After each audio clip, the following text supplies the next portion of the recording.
That feeling you carry right now. The ache of loving someone so much it broke you. That moment you heard the warning and chose to ignore it anyway.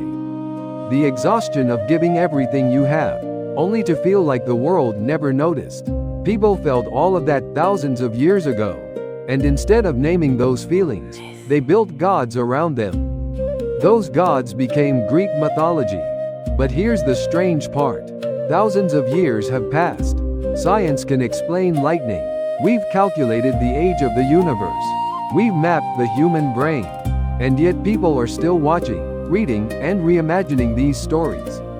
Movies, songs, art. Right now, millions of people around the world are discovering Zeus, Achilles, and Orpheus for the very first time. These myths haven't survived because the gods were powerful. They've survived because the gods are so deeply, so completely human. Before we get into all of it, I want to be honest with you. When I first really looked at Greek mythology, I thought it was just fantasy. Gods fighting each other, heroes, slaying monsters, old stories from a world long gone. But the more I looked, the more I realized I had it completely wrong. These aren't old stories. They're our stories. It all began with nothing. A vast, empty void the Greeks called chaos. And out of that nothingness, something emerged. Gaia, the Earth Mother. She gave birth to the sky, and the sky became Kronos. Together they had 12 children, powerful and immense beings known as the Titans. But Kronos was afraid of his own children, afraid they would surpass him. So he buried them deep within the earth. Gaia suffered. She turned to her youngest son, Kronos, and gave him the strength to act. Kronos struck down his father and took the throne. But almost immediately, Kronos fell into the same fear. A prophecy told him his own child would one day overthrow him. So each time a child was born, he swallowed them whole. Hestia, Demeter, Hera, Hades, Poseidon, all of them imprisoned in darkness inside their own father. I want to pause here for a second. Does this pattern feel familiar? The way fear can completely change a person. The way those in power cage the next generation just to hold on a little longer. This is an ancient myth, and yet it feels like something happening right now. Kronos was afraid. Kronos was afraid. And that fear became the very thing that created what they were most terrified of. Rhea, mother of the last child, wrapped a stone in cloth and handed it to Kronos. He was fooled. She hid her son in a cave on the island of Crete. A child who was supposed to be swallowed, who survived instead. That child was Zeus. He grew up, came back, and freed his brothers and sisters. After a long war, the Titans were cast into Tartarus, and the age of the Olympians began. So what kind of king did Zeus become? He commanded thunder and lightning. He was the most powerful being in existence. And yet across all of Greek mythology, he's also the one who loses himself most often. He transforms into eagles, swans, bulls, golden rain, approaching goddesses and nymphs and mortal women across countless stories. Even at the height of power, desire could undo him. The myths don't hide this. Power doesn't protect you from yourself. Hera lived in the center of that chaos. The goddess of marriage suffered more because of marriage than anyone else in the pantheon. That's an irony that only gets heavier the longer you sit with it. Her grief and fury built up over time, and eventually it found a target: Heracles, the son of Zeus. Heracles was born of divine blood but lived a mortal life. From infancy, hardship followed him. When he reached adulthood, Hera's rage found its cruelest form. She clouded his mind and made him destroy the things he loved most. When he came back to himself and saw what he had done, he had to carry that weight alone. To make amends, he accepted 12 labors. The invincible lion of Nemea, the hydra of Lerna, whose heads kept growing back, the great boar of Erymanthos, the golden-horned deer of Chaeronea, the flock of bronze-winged birds at Stymphalos, the legendary stables of Augeas, the bull of Crete, the savage mares of Diomedes, the belt of Hippolyta, queen of the Amazons, the cattle of Geryon, the golden apples of the Hesperides, and finally, Cerberus, the guardian of the underworld. Every single one of these was designed with the assumption that he would fail. He completed every last one. The reason this story has survived so long isn't because Heracles was strong. It's because he chose not to run from what he had done. With every labor, he carried his weight one step further. That's not a simple hero story. That's something else entirely. I'll be honest, this story hits differently every time. We all reach moments in life where we've done something we can't undo. And sometimes we just stay buried under it, not knowing where to put it. The idea that Heracles broke that weight into 12 steps and walked through each one, that doesn't sound like myth to me. It sounds like something true. The story of Perseus shows us what happens when fear becomes the plan. His grandfather, Achilles, received a prophecy that his daughter's son would one day take his place. So he locked his daughter Danae inside a bronze tower. But Zeus came to her as a golden rain, and Perseus was born. Achilles sealed them both in a wooden chest and sent them out to sea. They survived. Perseus grew up on an island, and eventually was sent on what was supposed to be an impossible mission: to bring back the head of Medusa. She was a creature with snakes for hair, and anyone who looked directly into her eyes turned to stone. Perseus used his shield as a mirror. He never looked at her directly. He changed the angle. That's how he did it. Not by facing the danger head on, but by finding a smarter way through. In the end, Achilles was killed by Perseus anyway. An accident. The very fate he spent his whole life trying to avoid was completed by the steps he took to avoid it. The myth says it plainly: the wall you build out of fear doesn't stop destiny. It helps fulfill it. Now, the story of Icarus. It's probably the most quoted myth in all of Greek mythology. Most people read it as a warning about knowing your limits. But I think that's only half the story. Icarus's father, Daedalus, was a brilliant craftsman. He designed the labyrinth for King Minos, locking the Minotaur inside. But once Minos knew what Daedalus had built, he imprisoned both him and his son in a tower. Daedalus crafted 2 pairs of wings from feathers and wax. He told his son, fly too low, and the sea's moisture will weigh the wings down.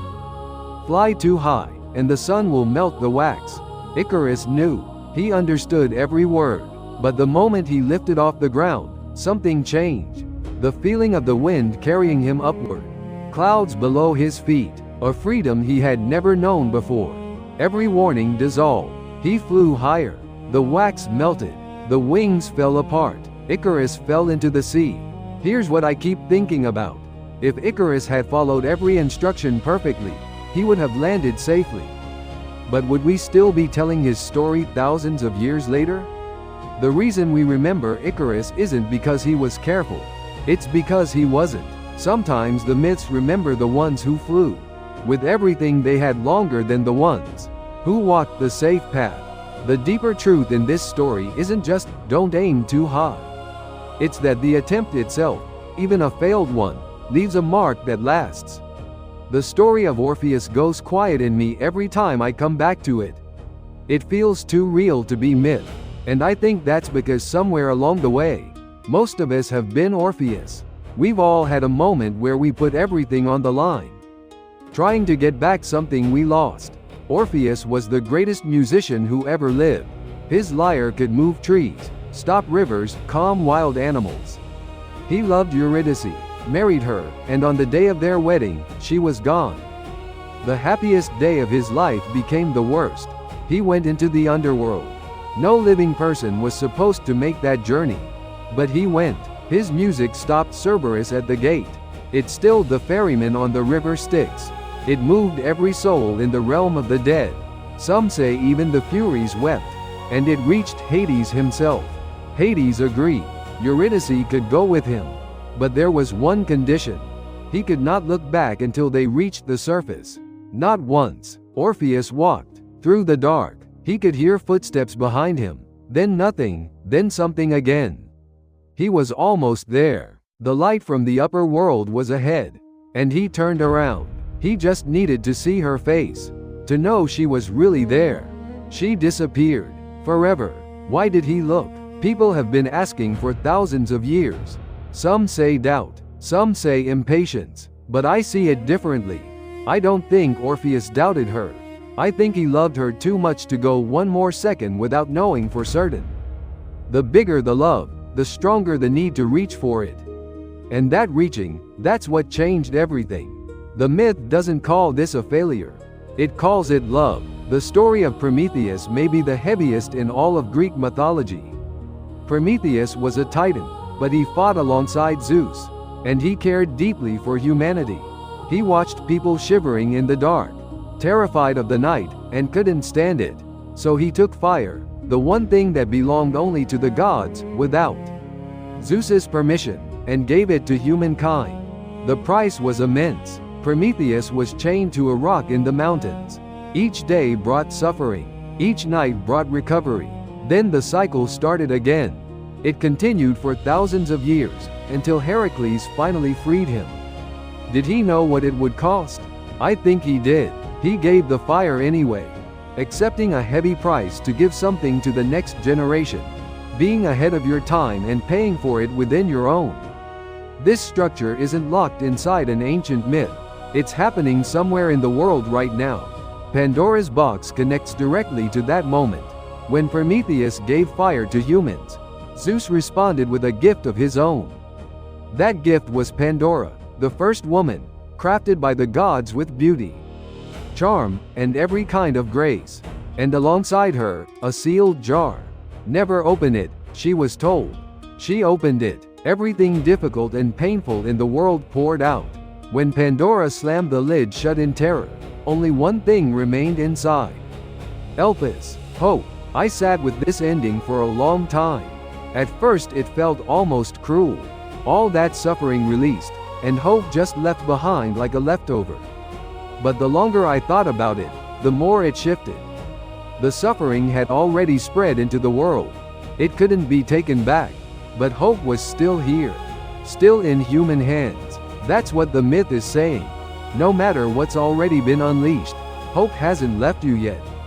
The story of Narcissus is about the self. He looked into the water, saw his own reflection, and fell in love with it. He knew what it was. He still reached for it. Every time his hand broke the surface, the image shattered. He stayed there, not eating, not drinking, until he was gone. What Narcissus loved wasn't himself.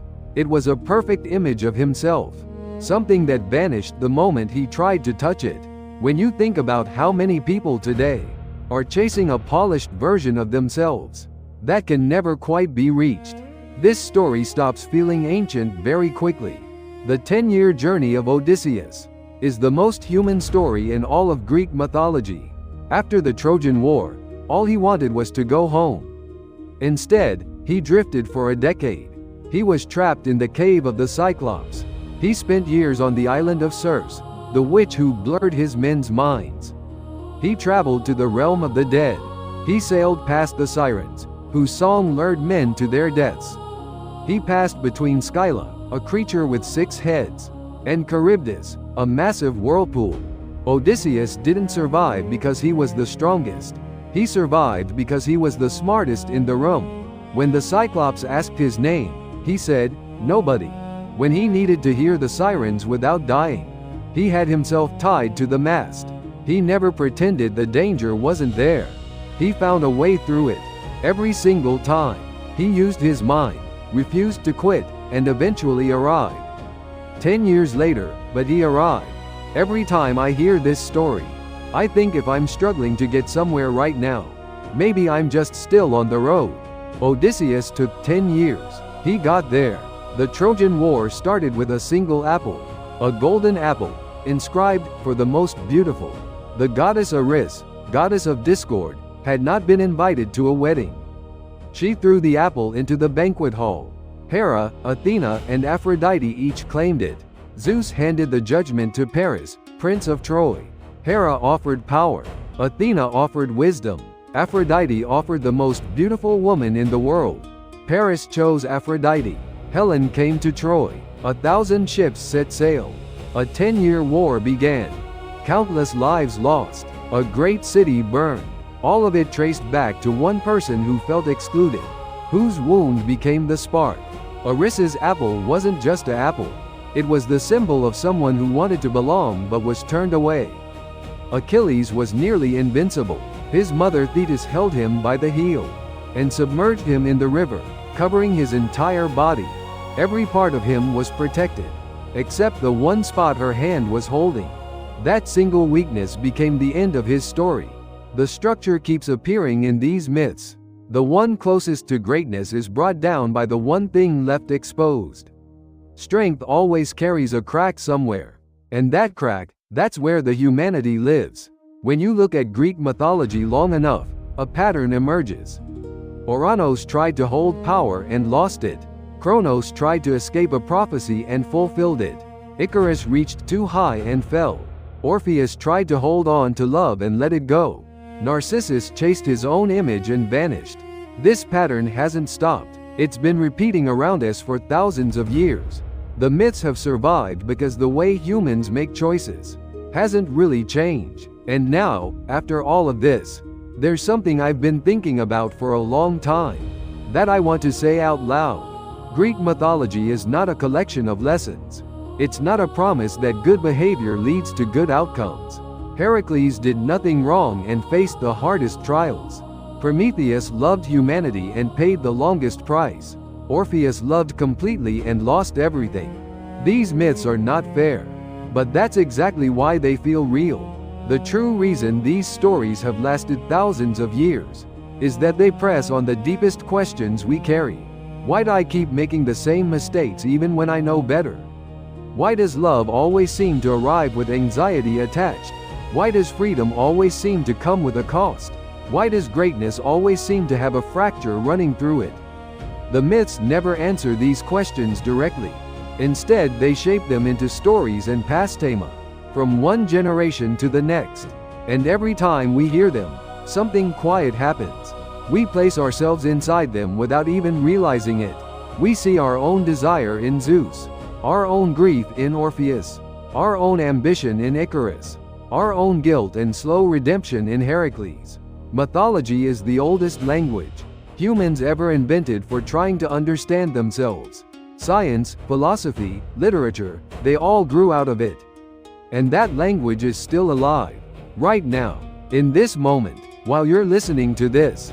If any part of this story stayed with you, that means something in Greek mythology is already living inside you. And honestly, that might be the real reason these stories are still here.